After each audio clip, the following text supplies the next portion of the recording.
Thank you very much, Dr. Nurse. Oh, no. Sit. No. Thank you so much, Dr. Nurse, and distinguished guests tonight. There is more brain power assembled in this room. It would provide all the intellectual creativity that the world could possibly need over the next millennium. And it's a great honor to be with so many distinguished members of Rockefeller University and friends of the Rockefeller University.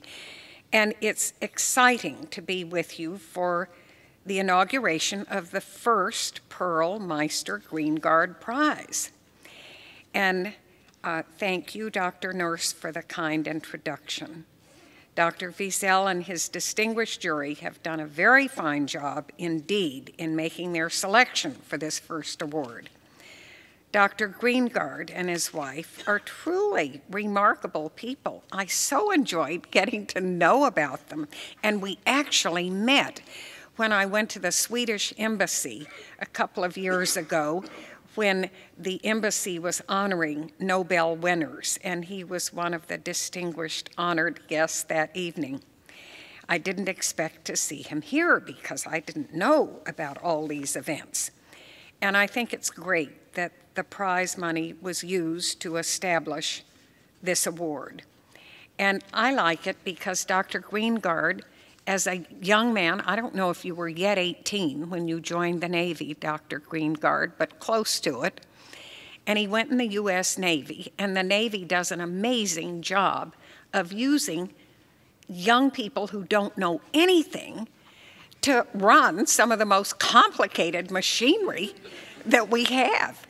And they recognize talent here because before he knew it, Dr. Greengard, not then doctor, helped develop an early warning system for the Navy, and they loved him. And I think that was really the start of his educational inspiration and career. He went to Hamilton College, received his doctorate at Johns Hopkins, did postdoctorate studies in England and at NIH. And of course, his wife, Ursula von Rydingsvard, is a world-renowned sculptor.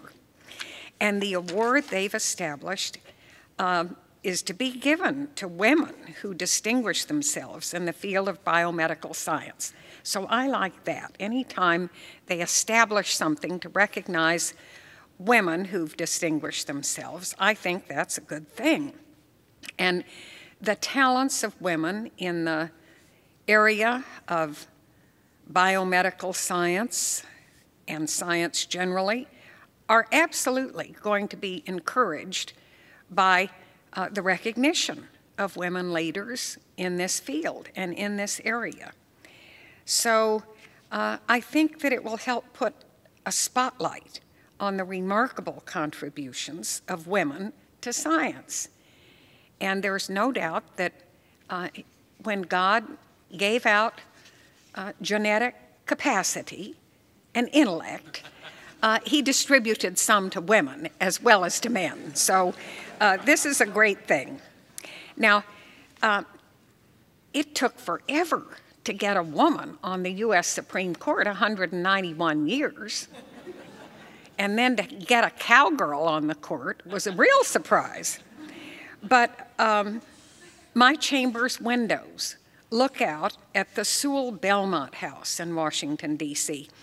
And there was a woman named Alice Paul who used to live in that house. She was one of the suffragettes. And she spent all her time and energy trying to get our Constitution amended to give women the right to vote.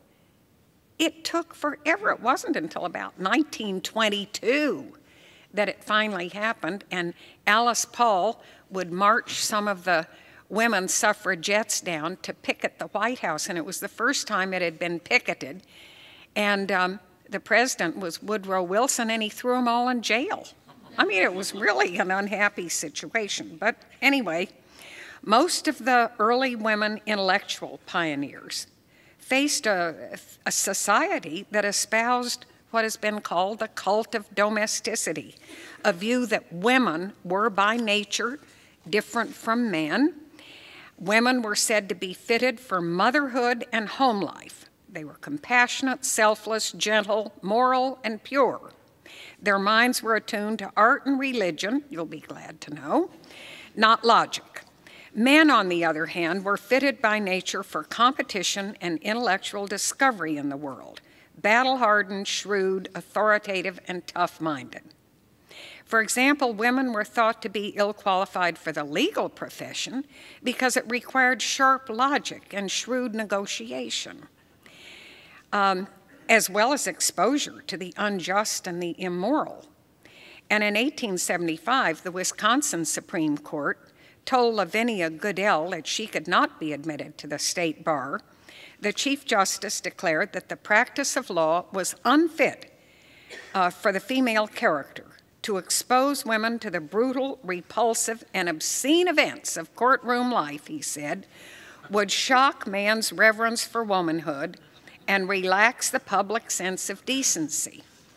Now, even Clarence Darrow, we've all heard of Clarence Darrow, one of the most famous champions of unpopular causes, had this to say to a group of women lawyers: "You can't be shining lights at the bar because you're too kind.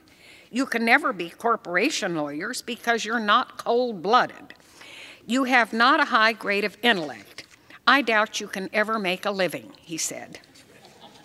Another male attorney of the period commented that a woman can't keep a secret, and for that reason, if no other, I doubt if anybody will ever consult a woman lawyer.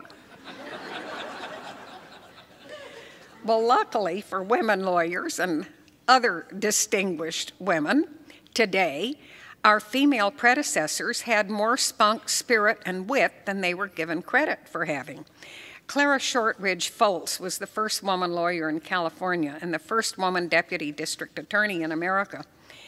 When an opposing attorney in a proceeding in which she was participating once suggested in open court that she had better be at home raising children, Clara Foltz retorted, "A woman had better be in almost any business than raising such men as you," she said.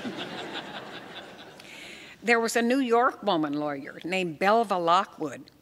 In 1879, she was the first woman admitted to practice law before the Supreme Court of the United States.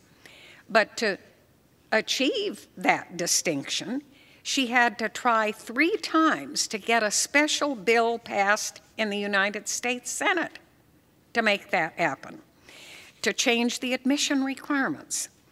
And she was inexhaustible. She rode on a 3-wheeler, kind of a modified tricycle, I guess, all over Washington, D.C. She lobbied the senators and explained the press she was going to get up a fight all along the line.